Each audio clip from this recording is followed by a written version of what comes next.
Hello and अस्सलाम वालेकुम। Would note poetry channel ने एक और माइलस्टोन अचीव किया रिसेंटली, जिसमें हमारे 50,000 सब्सक्राइबर्स मुकम्मल हो चुके हैं, जिसके लिए हम अपने तमाम सब्सक्राइबर्स के शुक्रगुजार हैं।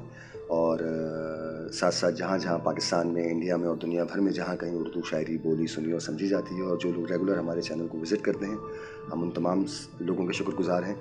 इसके अलावा आप लोगों ने मुझे सालगिरह के मौके पे विश किया था, मैं उनमें से किसी का जवाब नहीं दे पाया था, तो आप सबका बहुत बहुत शुक्रिया।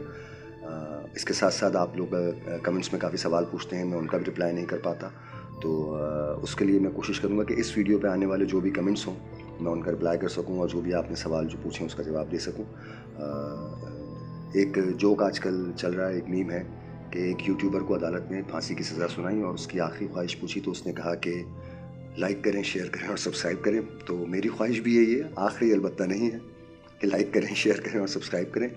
और सोचने वाली बात यह है कि यूट्यूबर ने ऐसा क्या किया कि अदालत ने उसे फांसी की सज़ा दी। मैं भी सोचता हूँ, आप भी सोचिए क्या किया होगा उसने।